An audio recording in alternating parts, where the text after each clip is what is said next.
hati-hati. Berani main-main dengan gadis Dayak, kejantananmu akan menjadi taruhan. Itu menjadi kenyataan dan fakta yang dialami oleh Aadek dan disaksikan langsung oleh Fauzi. Di hari ketiga, pagi-pagi sekali, Aadek ini sedang mandi di kamar mandi. Fauzi di sini masih di kamar Aadek. Sudah bangun dari tidurnya tapi masih rebahan. Fauzi mendengar suara teriakan yang sangat keras sekali. "Ma! Tolong, Ma! Pak! Tolong!" Otomatis seluruh anggota keluarga termasuk Fauzi berlari mendekati kamar mandi dan bertanya, "Dek, kenapa, Dek?" Burungku hilang."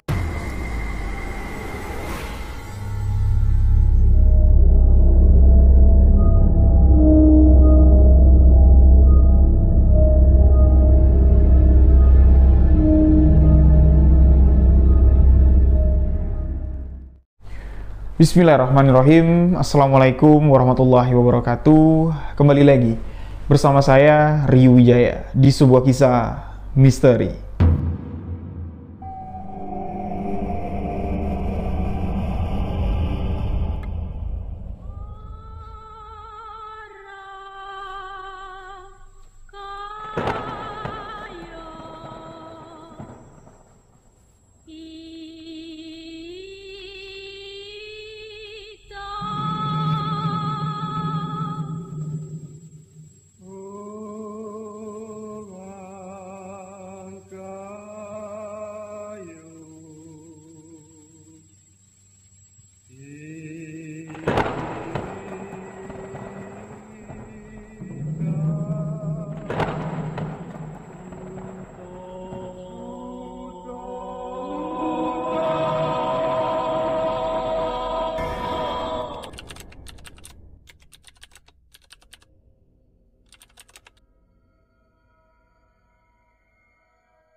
Terima kasih untuk sahabat yang telah memberikan dukungan, memberikan support agar channel ini dapat berkembang. Dan alhamdulillah di video kali ini saya bisa menjawab banyak sekali pertanyaan dari sahabat-sahabat, mengabulkan keinginan dari sahabat-sahabat yang ingin saya menceritakan satu kisah yang berasal dari tanah Kalimantan. Yang mana saya tidak berani menceritakan kisah yang belum saya dapat sumbernya, apalagi satu kisah yang berasal dari suatu tempat yang memiliki bukan mitos lagi ya, bukan cerita kosong lagi lah. Kalau di Kalimantan itu kekuatan mistiknya sangat luar biasa sekali besarnya. Nah, alhamdulillah saya mendapatkan satu kisah dari seorang narasumber yang nggak sengaja saya ketemui ketika saya sedang mencari alamat rumah keluarga saya. Sahabat, sebuah kisah misteri ini kita sebut saja dengan nama Fauzi. Beliau berasal dari Kabupaten Sarolangun, yang mana di Kabupaten Sarolangun juga terkenal kekuatan mistiknya sangat besar. Sarolangun dekat dengan Air Hitam, dekat dengan Jangkat, dekat dengan Serampas. Tiga tempat itu sudah banyak ceritanya saya bawakan, dekat juga dengan kota gaib yang ada di Jambi yang disebut dengan Mentawa.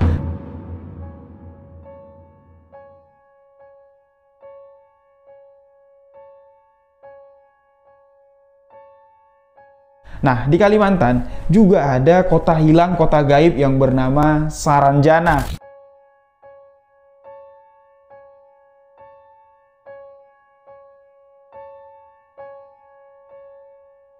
Tapi saya tidak menceritakan kisah Saranjana yang sedang viral sekarang, enggak.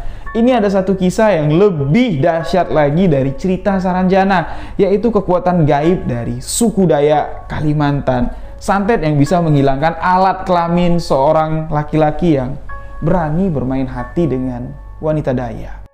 Cerita ini dituturkan langsung oleh Fauzi kepada saya. Jadi ceritanya begini.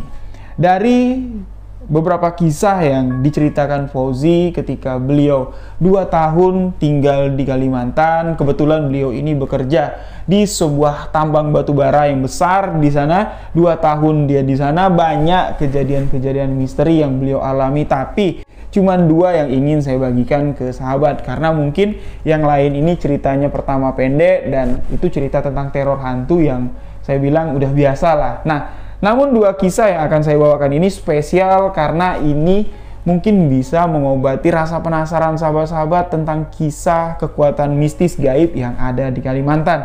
Pertama, Fauzi menceritakan, ya, pamannya yang tinggal di Jambi, kakak dari ibunya si Fauzi ini sakit, udah lumpuh ya selama kurang lebih 7 tahun. Kakinya ini udah mengecil dari bagian paha sampai bagian betisnya ini tinggal tulang aja lah yang terbalut dengan kulit.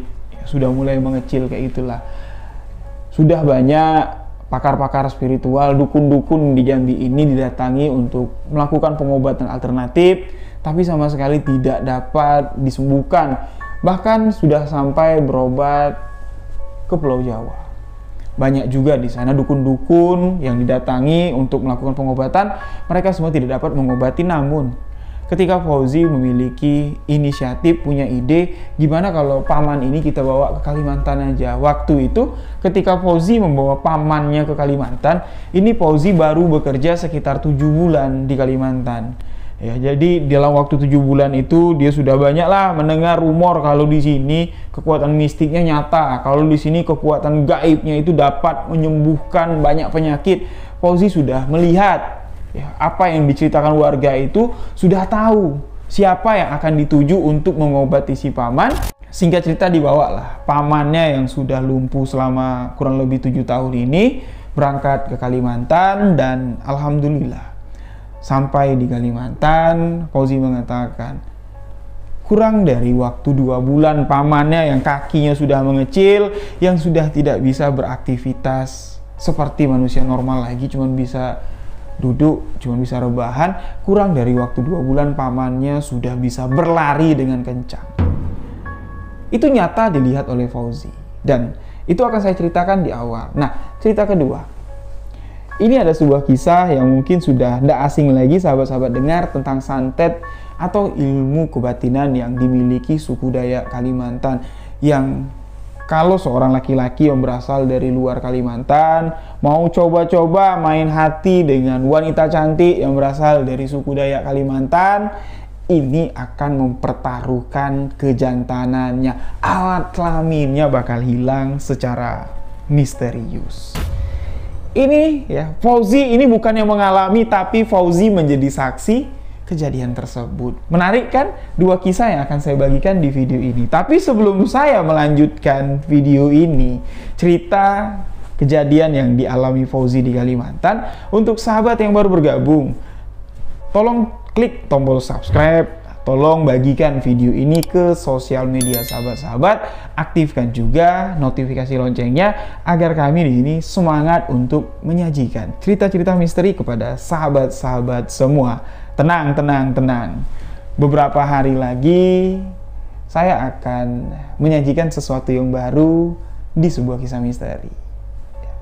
Saya sedang menunggu seseorang datang, dan seseorang ini spesial.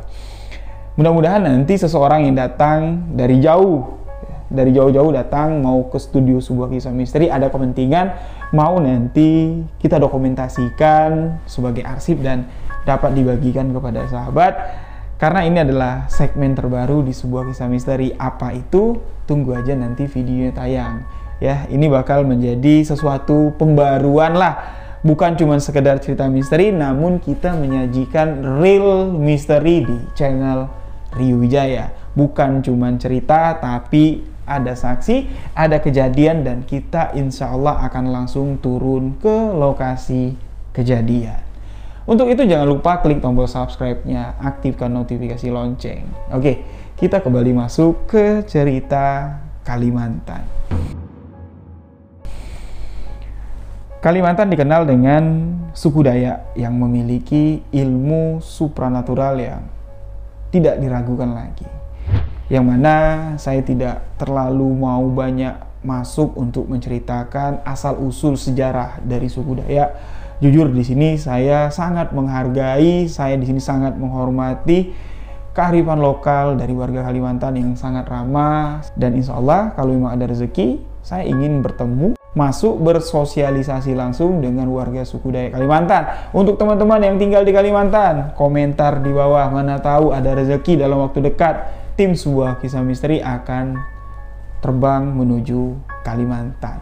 Nah, jadi cerita ini saya dapat dari Fauzi tadi, yang mana saya bertemu dengan Fauzi ini dalam waktu yang tidak lama lah ya, akhir Desember saya bertemu dengan Fauzi. Fauzi ini sekarang tinggal di Jambi, kota seberang, tepatnya di daerah Tanjung Raden. Pertemuan saya dengan Fauzi tidak sengaja. Ketika saya sedang jalan, kami kehujanan sama bapak.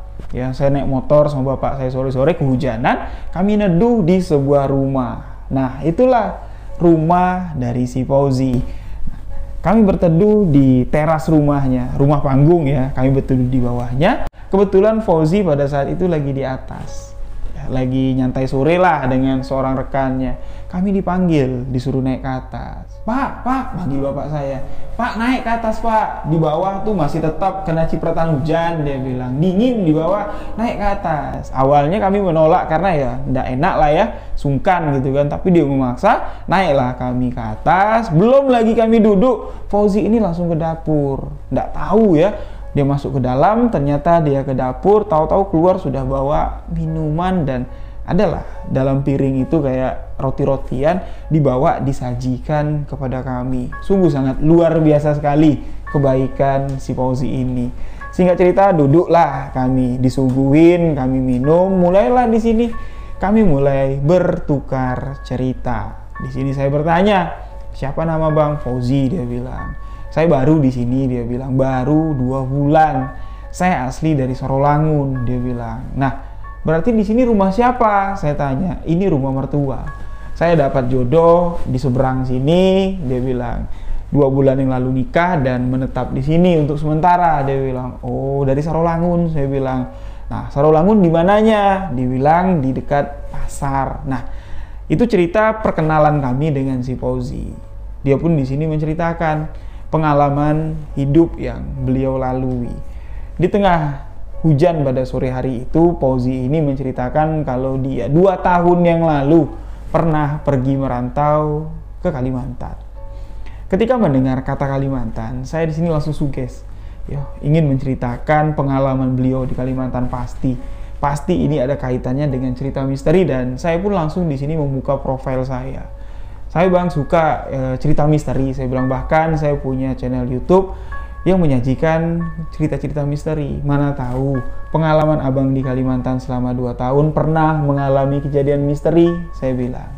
Bolehlah Abang ceritain, kalau bisa nanti Abang datang ke studio, kita podcast. Tapi Fauzi tidak mau. Dia di sini mengatakan, udah kalau mau dengar cerita saya, bolehlah saya ceritain. Tapi kalau untuk podcast saya tidak ngerti, dia bilang. Jadi saya pun mendengarkanlah cerita-cerita dari Fauzi. Banyak yang dia bagikan, tapi yang saya ambil cuma 2 yang tadi.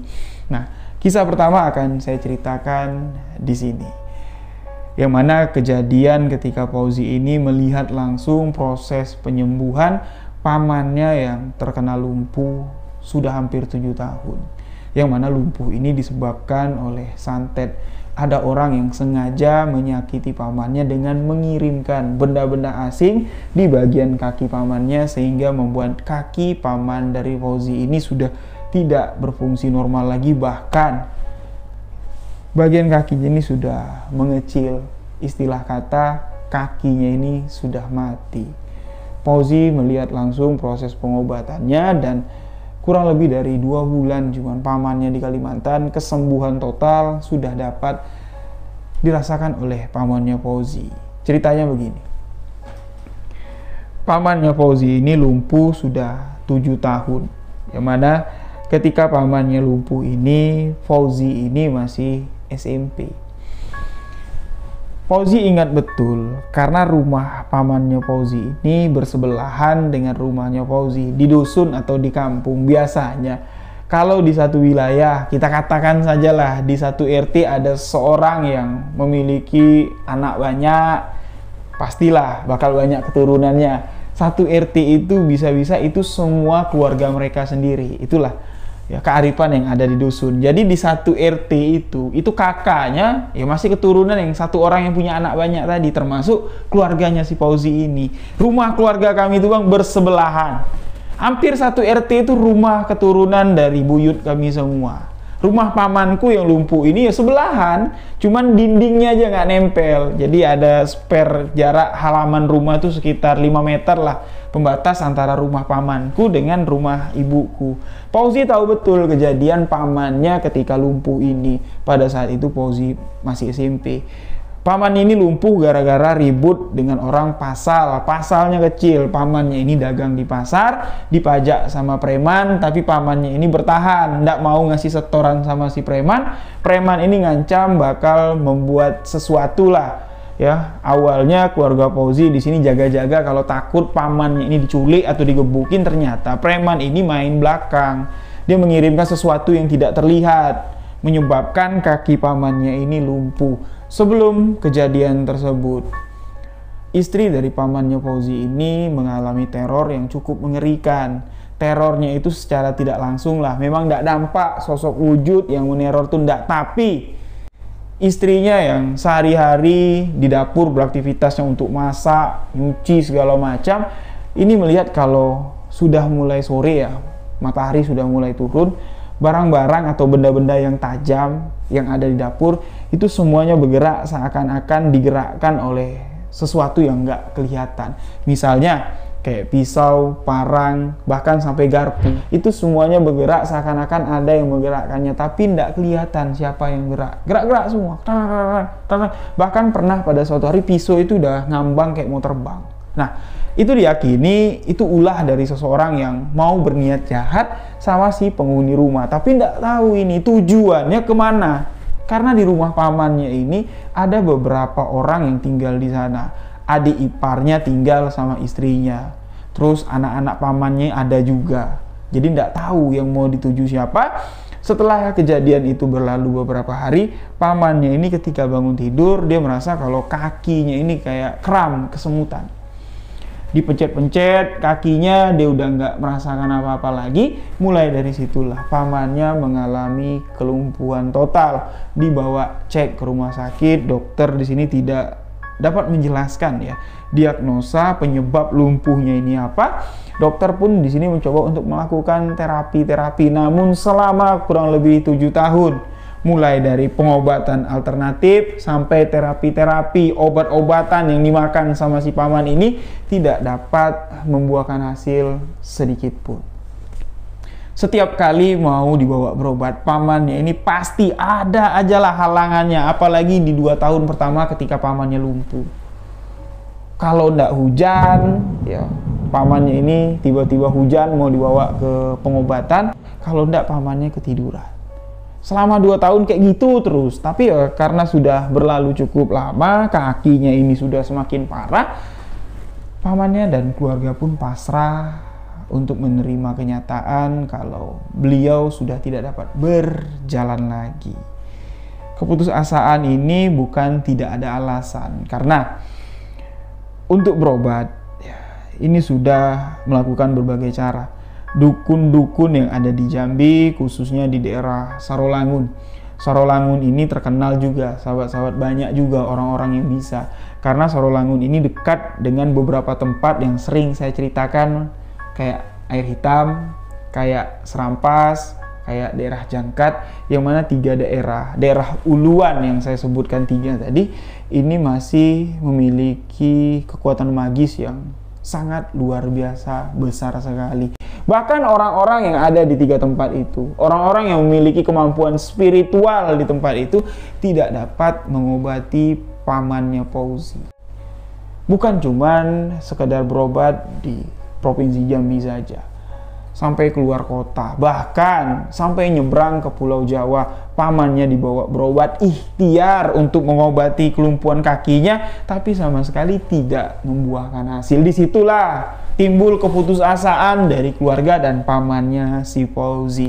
Singkat cerita, ketika Fauzi ini mendapatkan tawaran kerja ke Kalimantan, beliau pun berangkatlah untuk menjadi seorang pekerja tambang batubara di Pulau Kalimantan.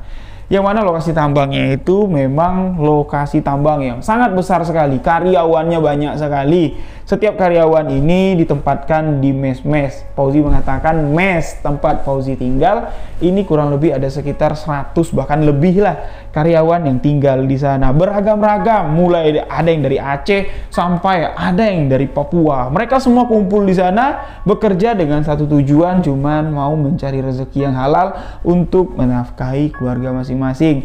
Ada yang masih bujangan seperti Fauzi, ada yang sudah berkeluarga, bahkan ada juga yang menikah berkeluarga dengan warga lokal yang ada di Kalimantan. Siapa itu warga lokal yang ada di Kalimantan? Tidak lain tidak bukan adalah warga suku Dayak asli Kalimantan. Nah, dengan kedekatan Fauzi dengan warga-warga lokal, banyak di sini kearifan lokal yang disaksikan langsung oleh Fauzi. Kedekatan Fauzi dengan orang-orang yang ada di sekitar camp atau di sekitar mes, yaitu warga suku Dayak asli, di sini juga dekat. 6 bulan atau 7 bulan lah Fauzi kerja di sana. Beliau sering keluar dari camp, berbaur dengan masyarakat desa. Di sini bukan cuma sekedar mendengar saja kehebatan, kesaktian orang Dayak Kalimantan. Dia pun di sini sering melihat keajaiban-keajaiban yang terjadi tanpa disengaja. Nah, beliau pun di sini menceritakan apa yang terjadi sama pamannya, dan Fauzi pun di sini mulai mencari tahu ada nggak kira-kira di sini pakar spiritual lah. Ya, Fauzi mengatakan seperti itu yang dapat mengobati penyakit pamannya ini.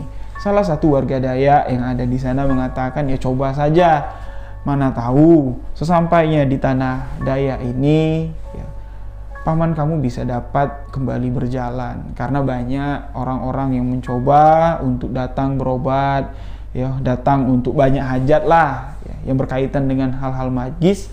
Kalau mereka percaya, mudah-mudahan semua yang mereka hajatkan bisa mereka dapat hasil yang memuaskan. Lalu Fauzi pun di sini mengabari kedua orang tuanya, Bu, mau nggak paman dibawa ke tempatku kerja, ke Kalimantan? Memangnya kenapa, nak? Ya, coba-coba Bu ikhtiar berobat, di sini orangnya paten-paten, dia bilang. Jadi keluarganya Fauzi ini bertanya lah sama yang bersangkutan, sama pamannya. Pertama yang dikeluhkan itu biaya. Fauzi mengatakan dengan gajinya ditambang yang cukup lah, dia bilang, untuk membantu keluarga, bawalah ke sini. Tapi yang nemenin paman jangan rame-rame, satu orang aja, karena tiket dari Jambi menuju Kalimantan ini cukup besar biayanya. Nah, Fauzi mengatakan kalau tempat tinggal nanti coba dicari, biar tidak jauh-jauh, bakal ku cari nanti di sekitaran camp tempat ku tinggal. Singkat cerita, berangkatlah pamannya dengan istrinya berangkat ke Kalimantan. Sesampai di Kalimantan, dibawalah berobat ke rumah salah satu pakar spiritual orang Dayak Kalimantan. Pengobatan yang dilakukan di sini menurut Fauzi memang berbeda dengan pakar-pakar spiritual yang pernah Fauzi lihat ketika menemani si paman ini berobat. Beberapa metode pengobatan, mulai dari terapi, terus juga ada juga pengobatan yang tidak ngerti lah Fauzi ini, mungkin adat istiadat atau ini tata cara untuk pengobatannya Fauzi tidak tahu. Tapi memang apa yang dihajatkan oleh Fauzi dan keluarga untuk kesembuhan si paman ini, Alhamdulillah membuahkan hasil yang sangat memuaskan sekali. 7 tahun kurang lebih pamannya tidak bisa berjalan. Sesampainya di Kalimantan, tidak sampai 2 bulan, pamannya yang tadi cuma bisa duduk, berbaring, sama sekali tidak bisa berdiri, kurang dari 2 bulan si paman ini sudah bisa berlari.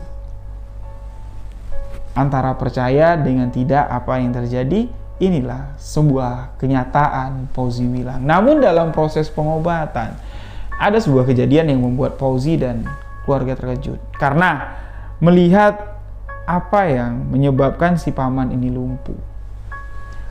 Fauzi mengatakan mangkok putih yang ada gambar ayam jagonya, itu ukuran mangkok yang lumayan besar.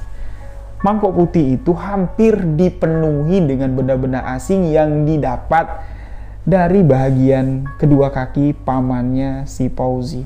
Mulai dari ada yang berbentuk paku triplek yang kecil ya, yang ukuran berapa tuh yang biasa untuk maku di triplek ya, itu banyak sekali. Mulai dari potongan-potongan pisau karter ya, silet kayak potongan kecil gitu, mulai dari pecahan kaca yang tajam-tajam sampai dengan beberapa butir kalau dilihat itu kayak ketumbar, ya, ketumbar yang kecil-kecil, tapi ini besi. Ya, entah itu ketumbar yang sudah ya, dijampi-jampi, tapi bentuknya persis kayak ketumbar, itu memenuhi satu mangkok putih ini tadi. Dan pakar spiritual yang menyembuhkan pamannya si Fauzi ini, yang menolong kesembuhan pamannya si Fauzi ini, itulah yang menyebabkan kakinya ini lumpuh. Metode pengobatan yang tidak dapat dilupakan Fauzi ini ketika pakar spiritual ini menarik sesuatu dari bagian kaki pamannya dengan cara menghisap. Jadi ini saya ibaratkan kaki. Ya, kalau dalam metode pengobatan yang akan saya ceritakan ini, kalau di Jambi ini bahasanya nyupang, tapi bukan nyupang pesugihan ya.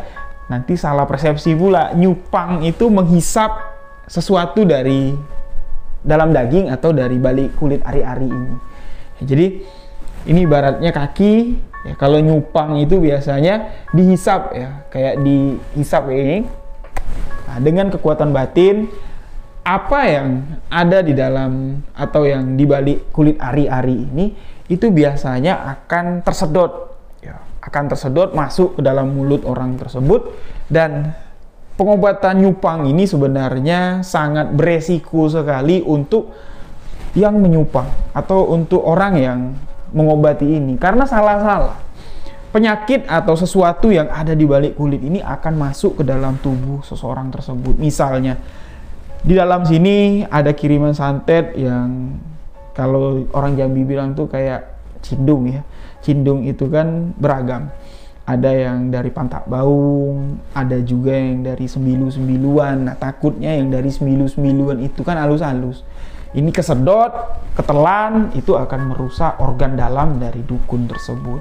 Makanya teknik nyupang ini kalau memang tidak kepepet sekali, tidak bakal dilakukan. Dan hasil nyupang yang dilakukan oleh pakar spiritual yang ada di Kalimantan untuk mengobati pamannya Fauzi ini membuahkan hasil yang sangat mengerikan sekali. Yang keluar dari balik kulitnya ini, itu saya bilang tadi, biji-biji kecil seperti ketumbar yang sudah keras, terus juga ada pecahan kaca, ada paku-paku kecil yang sudah berkarat, dan potongan pisau karter. Itu dilihat dengan mata kepala Fauzi. Bukan trik, bukan sulap seperti pesulap merah, bukan.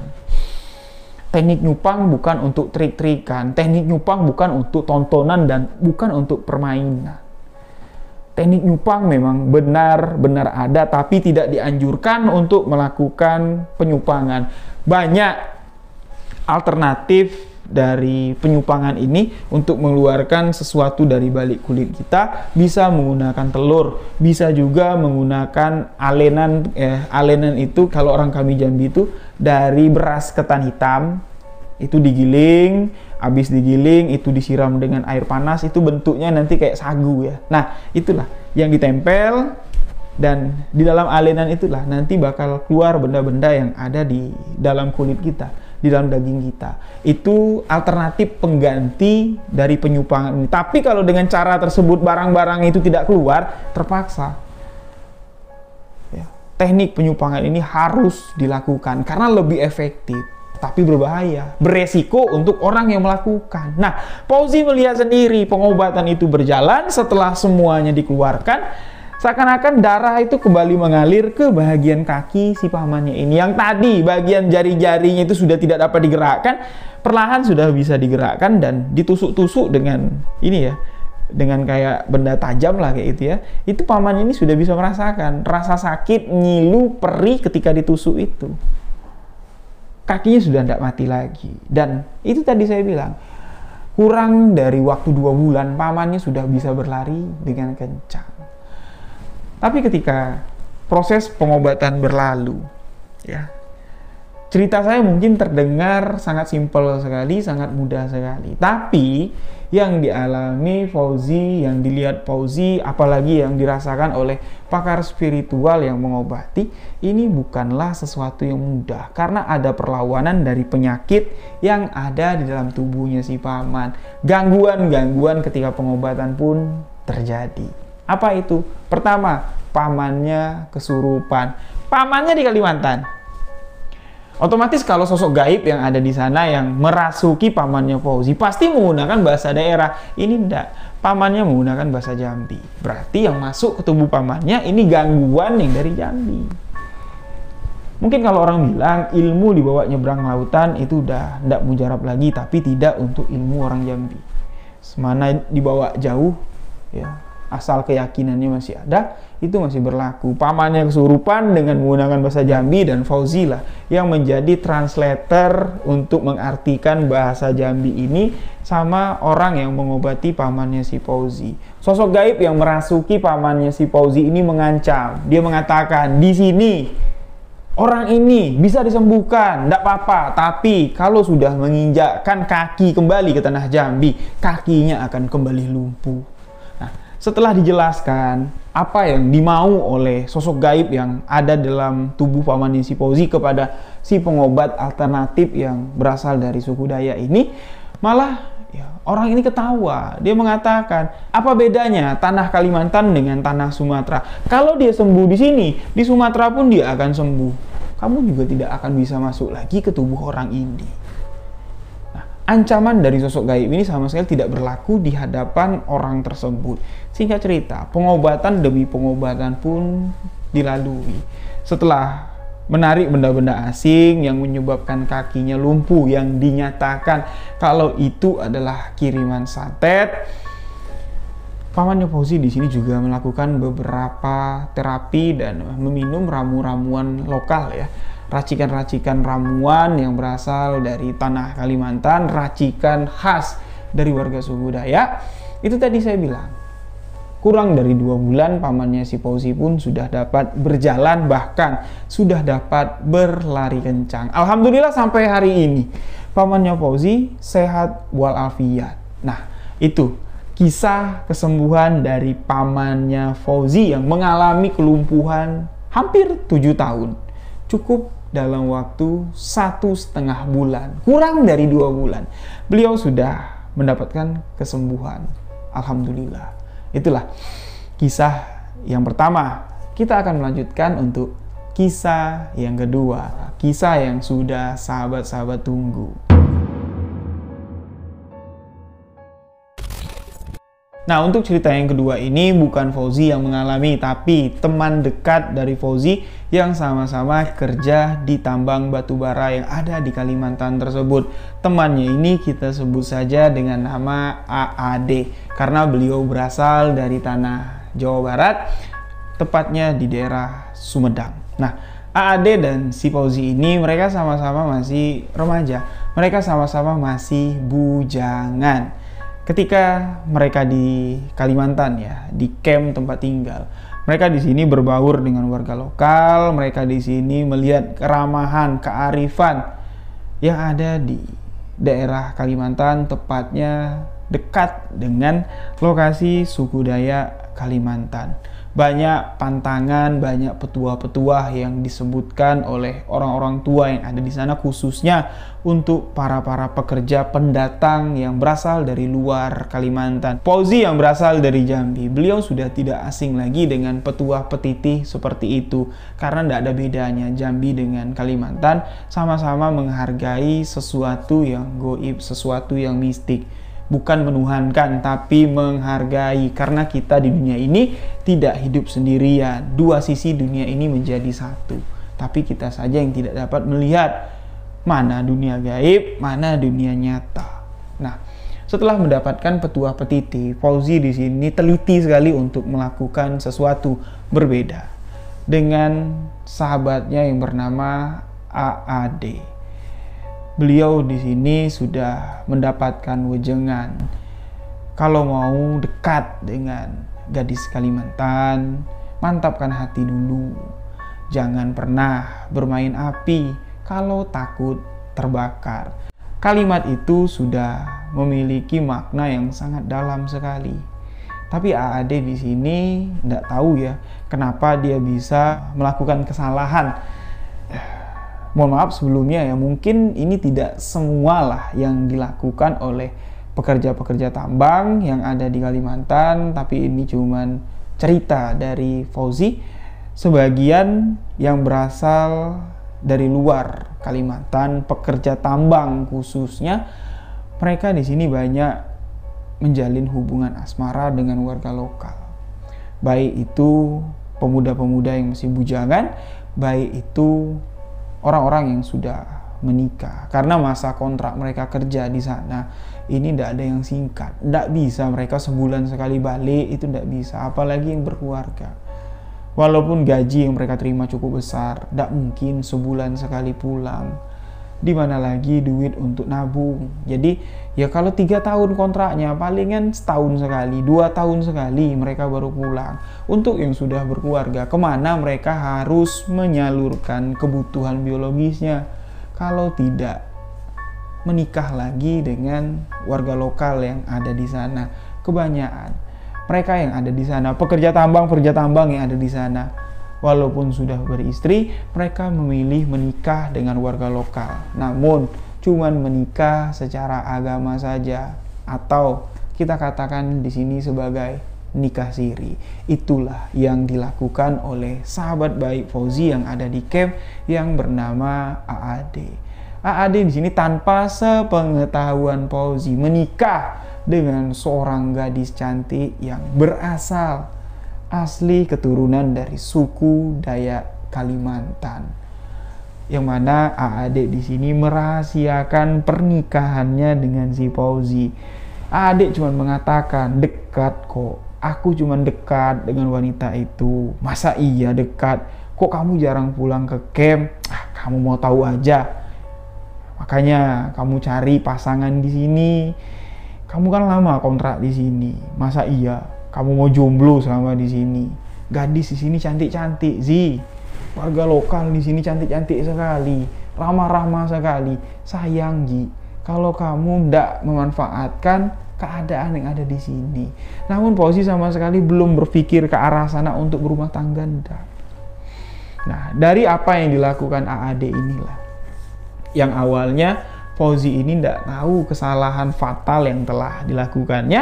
Kurang lebih Fauzi sama AAD ini sudah 2 tahun mereka di Kalimantan. Karena AAD dengan Fauzi ini masuknya di gelombang yang sama. Penerimaan karyawan baru di sana itu per gelombang. Jadi misalnya 2 tahun sekali, udah lama ndak pulang, misalnya udah ndak betah lah kerja di tambang. Karena kerja di tambang itu cuman kita dengernya aja enak, gajinya besar, tapi pekerjaannya, porsi pekerjaannya itu juga cukup beresiko dan memiliki tanggung jawab yang besar. Ada yang betah karena terpaksa, kebutuhan ekonomi, ada yang ndak betah nangis mau minta pulang, tapi ndak bisa, kontrak, mau balikin duit kontrak, kamu bisa pulang. Nah, gitulah kasar ngomongnya. Nah, di 2 tahun mereka udah ndak pernah pulang-pulang lagi ke kampung halaman. Fauzi di sini diajak sama si AAD, Ci, sebelum pulang ke Jambi, mampir dulu yuk ke tempatku, biar aku kenalin sama keluarga aku. Ayo, Fauzi bilang. Jadi ya niat hati nih, sebelum pulang ke Jambi, apa salahnya dulu bersilaturahmi, main-main ke Sumedang. Dari Sumedang nanti baru pulang ke Jambi. Mereka pulang lah.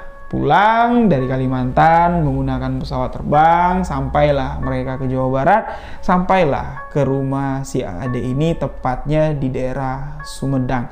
Di perjalanan semuanya baik-baik saja, normal-normal saja, sampai 2 hari AAD ini tinggal di rumah kedua orang tuanya.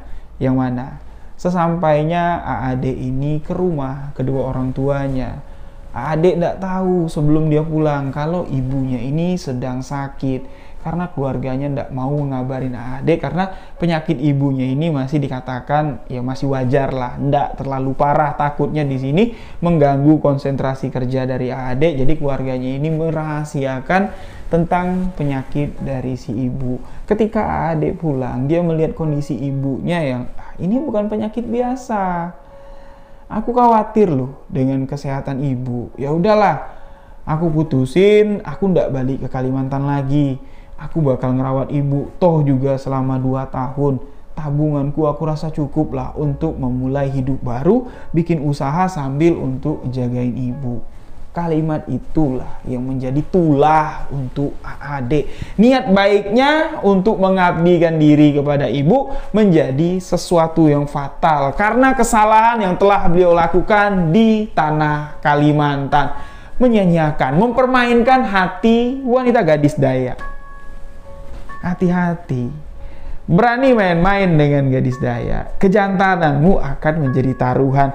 Itu menjadi kenyataan dan fakta yang dialami oleh AAD dan disaksikan langsung oleh Fauzi.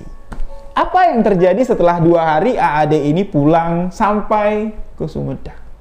Setelah beliau mengatakan, aku nggak bakal balik ke Kalimantan lagi, aku mau ngerawat ibu di sini. Di hari ketiga, pagi-pagi sekali, AAD ini sedang mandi di kamar mandi. Fauzi di sini masih di kamar AAD. Sudah bangun dari tidurnya, tapi masih rebahan. Fauzi mendengar suara teriakan yang sangat keras sekali. "Mak! Tolong, Mak! Pak! Tolong!" Otomatis seluruh anggota keluarga termasuk Fauzi berlari mendekati kamar mandi dan bertanya, "Dek, kenapa, Dek?" Burungku hilang." Ketika mendengar itu, semua orang yang ada di luar kamar mandi bingung, burung apa yang hilang. Adik pun di sini keluar dengan tubuh yang masih penuh dengan sapu. Dia membungkus bagian tubuhnya ini, bagian bawah tubuhnya dengan menggunakan handuk sambil menangis dan duduk jongkok seperti ini. Seakan-akan malu, seakan-akan menahan sakit, tapi tidak sakit, dia bilang. Ya. Bapaknya adik ini bertanya, "Burung apa yang hilang?" "Anuku, Pak, anuku hilang." Dibuka sama adik dan apa yang dilihat sama Fauzi ini berbeda dengan apa yang dilihat oleh keluarga-keluarga dari si AAD. Fauzi melihat kemaluannya masih ada di situ. Kemaluan AAD itu masih ada, tapi bapaknya AAD, keluarganya AAD yang melihat kejadian pada pagi hari itu, mereka sama mengatakan kalau kemaluan dari AAD menghilang. Hilang, sama sekali tidak ada, rata kayak gitu. Tapi Fauzi di sini bingung loh, kok aku melihatnya ada, tapi beliau di sini tidak berani mengatakan kalau barang itu ada karena dia sendiri yang melihat kalau benda itu adalah, tapi tidak dapat dilihat ada oleh keluarga dan AAD. Adik pun di sini terkulai lemas dan beliau pun pingsan dengan keadaan telanjang. Keluarganya pun di sini panik, bertanya-tanya, "Loh, kok kenapa kayak gini? Kok bisa kayak gini?" Semua pertanyaan itu ditujukan ke Fauzi karena mereka yang sama-sama datang, sama-sama baru pulang dari tanah Kalimantan. Fauzi tidak dapat menjawab apa-apa karena Fauzi tidak tahu permasalahan sebenarnya apa yang telah dilakukan oleh AAD. Setelah si AAD ini dalam keadaan sadar dari pingsannya, pihak keluarga bertanya, "Kenapa, Dek? Kenapa Dedek kok bisa kayak gini? Apa yang sudah kamu lakukan di Kalimantan sana? Pasti ini ada kaitannya dengan perjalananmu selama kamu tinggal di sana." Adik di sini seakan-akan lupa dengan dosa yang telah beliau lakukan. Meninggalkan istrinya di sana, berniat tidak akan kembali ke sana lagi. Adik lupa saat itu dan keluarganya pun memutuskan untuk membawa AAD untuk pergi berobat ke pakar spiritual yang ada di desa setempat. Fauzi pun di sini turut mengantarkan pakar spiritual yang didatangi keluarga AAD di sini angkat tangan. "Ndak sanggup aku untuk mengobati anakmu. Ini ada kaitannya dengan magis yang ada di tanah Kalimantan. Pasti anakmu telah melakukan kesalahan yang fatal sekali ketika beliau tinggal di Kalimantan." Bukan 1-2 orang pakar spiritual didatangi oleh keluarganya si AAD ini. Banyak. Menghabiskan banyak waktu, menghabiskan banyak biaya, namun hasilnya sama sekali nihil. Tetap penglihatan dari AAD dan keluarganya ketika melihat ke arah bawah, ke arah kemaluan dari AAD, itu sama sekali tidak ada. Kalau kencing, itu ngucur aja, tidak tahu itu ngalir dari mana. Padahal ya, yang dilihat Fauzi barang itu ada. tapi penglihatan keluarganya aja yang nggak ada. Nah, dukun-dukun yang didatangi untuk dimintai tolong mengobati mengatakan kalau barang itu ada, cuman kalian aja yang nggak dapat melihatnya. Tapi keluarganya si adik ini nggak percaya. Mereka tetap mengatakan kalau burung anaknya hilang. Secara akal sehat, secara logika, itu semua tidak dapat terjadi. Mustahil bisa terjadi. Tapi kita tidak tahu yang namanya misteri. Kita tidak tahu yang namanya kekuatan gaib. Semua bisa terjadi, sahabat-sahabat. Singkat cerita, di perjalanan ketika keluarga adik ini berikhtiar untuk melakukan pengobatan, adik pun di sini mulai ingat dengan kesalahan fatal yang telah beliau lakukan. Beliau di sini selalu teringat-ingat dengan istri yang ada di Kalimantan. Walaupun gadis itu, wanita itu dinikahi oleh adik secara siri, itu sudah sah secara agama. Pernikahan siri cuman tidak dituliskan atau tidak terdaftar di negara. Tapi kan semuanya itu sudah sah secara agama. Di sini adik sudah berniat untuk meninggalkan dan lupa akan tanggung jawabnya, akan janji-janji manis ketika menikahi wanita itu. Itu teringat-ingat terus sama adik dan sampai akhirnya adik pun di sini menceritakan ke keluarganya bahwa selama 2 tahun dia tinggal di Kalimantan. Di tahun pertama saja beliau tinggal di Kalimantan. Aku sebenarnya sudah menikah, Bu, dengan gadis yang ada di sana. Selama aku di sana, aku sudah seringlah meninggalkan camp, tinggal bersama gadis itu di rumah keluarganya. Keluarganya sudah menerima aku layaknya seperti anak sendiri, dan aku berjanji. Aku sudah berjanji kepada wanita itu, aku sudah berjanji sama keluarganya akan sehidup semati. Tapi kok aku ndak ingat lagi dengan wanita itu ketika aku sampai di sini. Tiba-tiba sampai di sini lupa dengan istriku. Kok ya aku tiba-tiba ndak ada niat lagi untuk pulang ke sana. Dan adik pun di sini menyesal dan meminta izin kepada kedua orang tuanya untuk kembali ke Kalimantan. Nah, Fauzi di sini yang tadinya niatnya langsung mau pulang ke Jambi, terpaksa kembali mutar arah, cuman dapat menelpon keluarganya mengatakan dia belum bisa pulang karena ada kepentingan. Tidak diceritakan ada permasalahan dengan si adik ini kalau kemaluannya hilang gara-gara mempermainkan hati gadis suku Dayak. Takutnya nanti keluarga si Fauzi malah khawatir, ya dia nganterin Fauzi lagi lah pulang ke Kalimantan. Sesampainya di Kalimantan, adik dan si Fauzi ini tidak berani langsung menemui gadis yang dinikahi sama adik, tidak berani. Jadi mereka ingin cari tahu dulu tentang kekuatan magis yang telah menyerang adik, apakah bisa disembuhkan atau tidak. Orang yang ditemui Fauzi, orang yang ditemui oleh adik ini adalah orang yang mengobati paman dari si Fauzi, yang mengobati lumpuh dari pamannya Fauzi. Datanglah mereka ke sana. Adik di sini menangis mengadukan bahwa kemaluanku hilang. Kemaluanku hilang, Pak. Tolong, Pak. Yang mana ketika mereka datang ke sana, itu ketika sampai ke tanah Kalimantan, mereka tidak balik ke camp, langsung menuju ke rumah orang tersebut. Ketika sampai di sana, adik yang merasa kalau kemaluannya itu hilang, menangis mengadukan kalau kemaluanku hilang, Pak. Tolong, Pak. Gimana caranya biar aku bisa sembuh? Adik di sini diketawain sama si bapak itu. Loh, kok malah diketawain? Si Fauzi bilang, karena Fauzi kan sudah dekat dengan orang tersebut. Coba kamu lihat, coba kamu pegang, kamu rasa dulu. Masih hilang atau sudah kembali?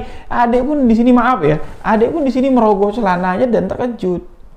Burungnya sudah balik lagi ke sarangnya. Burungnya sudah ada di sangkar lagi. Dan dia bertanya, loh kok bisa? Bapak belum nyembuhin aku, belum ngobatin aku, loh kok bisa burungku sudah pulang? Orang itu mengatakan, kalau kamu sudah menginjakkan kakimu ke Kalimantan, kalau hatimu sudah sadar atas kesalahanmu dan akan menebus kesalahanmu, burung itu akan pulang. Karena kesalahan kamu adalah kamu sudah menyakiti hati gadis wanita Dayak. Fauzi di sini terkejut. Astagfirullahaladzim, loh kok bisa kayak gini, dia bilang. Dan si adik pun di sini ya minta saran. Gimana sarannya Pak? Satu-satunya jalan, kamu harus datang ke rumah wanita itu. Kamu jangan merasa sembuh dulu. Kalau kamu meninggalkan tanah Kalimantan tanpa seizin dari wanita itu lagi, burung kamu akan hilang lagi. Dan kalau sudah hilang yang kedua kalinya, burung itu bisa-bisa adanya tuh di dinding atau di dalam gelas atau di dalam lemari, disimpan oleh wanita tersebut. Nah, dari saran orang yang mengobati pamannya si Fauzi ini, mereka pun bergegas lah menuju ke rumah istri dari AAD ini. Sesampainya di sana, di hadapan keluarga wanita itu, AAD memang mengakui kesalahannya, minta maaf, dan mengatakan kalau memang kehidupanku sudah ditakdirkan di sini, ya enggak apa-apa. Tapi dia juga minta izin sama keluarga wanita itu. Kalau suatu hari nanti, kalau pekerjaanku sudah tidak cocok di sini lagi, izinkan aku membawa istriku untuk keluar dari tanah Kalimantan. Dan itu bukan sesuatu yang mustahil ternyata. Pihak keluarga di sini ya senang, asalkan kamu bertanggung jawab dan tidak berniat main-main. Itulah kisah yang dibagikan oleh Fauzi. Setelah semuanya selesai, setelah burung dari si adik ini sudah kembali normal, tidak terbang kemana-mana lagi, sudah balik ke sangkarnya, Fauzi berpikir 1000 kali untuk meneruskan pekerjaannya di tanah Kalimantan. Adik kembali ke camp, tapi Fauzi kembali ke Sumatera untuk kembali ke Jambi, ke Kabupaten Sorolangun, memutuskan kalau hari itu adalah hari terakhir menginjakkan kaki di tanah Kalimantan karena takut hilap, melanggar petuah-petuah, melanggar pantang larang yang ada di sana, takut terjadi sesuatu kepada diri Fauzi. Bukan di sini Fauzi mengatakan hal gaib yang ada di sana liar, bisa menyerang orang kapan saja dan siapa saja bisa diserang, tidak. Asalkan kita tidak melakukan sesuatu kesalahan yang menyakiti hati dari warga Kalimantan, khususnya suku Dayak, kita akan disambut ramah dengan kearifan lokal warga suku Dayak. Sangat luar biasa sekali. Tapi sekalinya kita berbuat macam-macam, terima resikonya. Tidak ada negosiasi. Peraturan adat yang ada di Kalimantan, khususnya warga suku Dayak Kalimantan, ini sangat kuat sekali. Itu yang dikatakan oleh Fauzi. Itulah dua kisah yang dibagikan Fauzi tentang perjalanannya selama di Kalimantan dan menjadi saksi seseorang yang merasa kalau kemaluannya hilang, ya, padahal Fauzi melihat kalau barang itu ada. Nah, sebelum saya menceritakan kisah ini, sahabat-sahabat, ya seperti biasa saya kembali meriset, saya kembali mencari tahu kebenaran dari mitos tentang ilmu gaib yang bisa menghilangkan kemaluan seseorang jika bermain-main atau menyakiti hati gadis wanita Dayak Kalimantan. Dari beberapa artikel yang saya baca, bahwa itu memang ada, itu memang fakta, bukan cuman sekadar mitos dan buah bibir yang berkembang di masyarakat Indonesia, khususnya di tanah Kalimantan. Tapi di salah satu artikel yang saya dapat dan saya baca tentang kekuatan magis itu, di situ dituliskan, ya, dikutip dari seorang pakar spiritual asli suku Dayak. Beliau mengatakan itu memang ada, itu memang ada. Tapi untuk di zaman sekarang, apakah masih ada orang yang dapat melakukan itu? Itu ya dipertanyakan sekali, karena itu adalah ilmu warisan leluhur yang sangat luar biasa sekali. Ya, tidak semua orang dapat melakukan itu dan tidak semua orang yang akan mengalami itu. Hanya orang-orang yang berniat jahat, yang berniat mempermainkan hati gadis suku Dayak. Orang-orang itulah yang berkemungkinan besar mendapatkan ganjaran ilmu tersebut.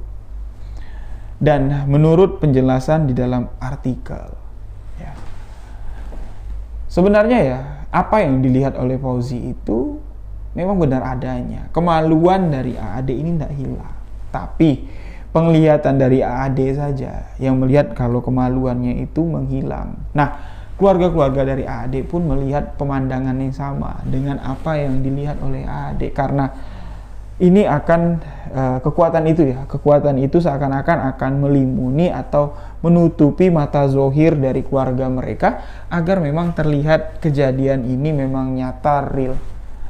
Ya, itu persepsi pertama.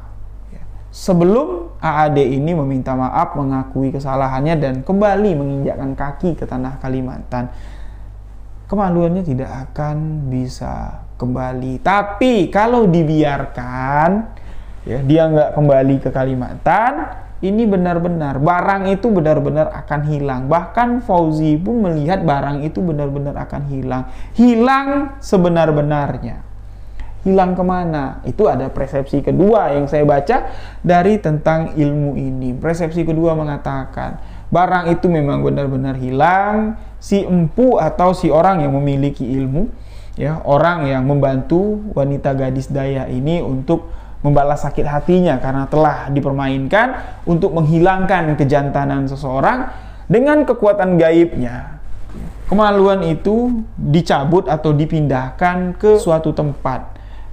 Ya, tempat yang digunakan itu biasanya itu toples kayak berbentuk gelas. Ada juga, ya, kejadian yang di dalam artikel itu mengatakan kalau kemaluannya itu ditempelkan ke dinding untuk dipajang kayak gitulah.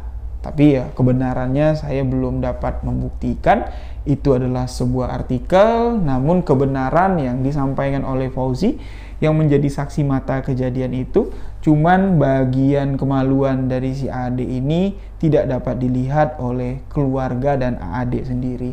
Fauzi dan dukun-dukun yang mencoba mengobati itu melihat barang itu masih ada di sana, tapi dukun-dukun itu tidak dapat mengobati karena kekuatan gaib yang melimuni, ya, agar mata zohir keluarga AAD dan AAD tidak dapat melihat keberadaan kemaluan itu sangat tinggi sekali. Yang bisa mencabut adalah wanita yang telah kamu sakiti. Itu fakta yang terjadi dan kenyataan yang terjadi yang dapat saya sampaikan di sebuah kisah misteri kali ini.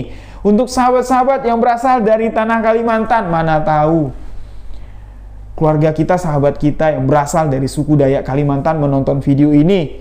Mohon maaf jika ada salah-salah. Kalau ada salah tolong direvisi di kolom komentar. Karena saya pun di sini awam dengan kejadian mistis yang satu ini. Dan saya kepingin sekali dari dulu, bahkan ya dari awal saya membangun konten sebuah kisah misteri ini, kepingin sekali kaki ini menginjakkan sampai ke tanah Kalimantan. Sahabat-sahabat yang ada di Kalimantan, tolong komentar di bawah, mana tahu ada rezeki. Kami akan menyambangi Kalimantan untuk menggali lebih dalam lagi kisah misteri yang ada di sana. Itulah sebuah kisah misteri. Mohon maaf jika ada salah-salah kata, salah ucap dalam penyampaian kisah ini. Saya Rio Wijaya mengucapkan wabillahi taufiq wal hidayah. Wassalamualaikum warahmatullahi wabarakatuh. Salam sebuah kisah misteri. Lunas hutang saya untuk menceritakan kisah dari Kalimantan. Tunggu video selanjutnya.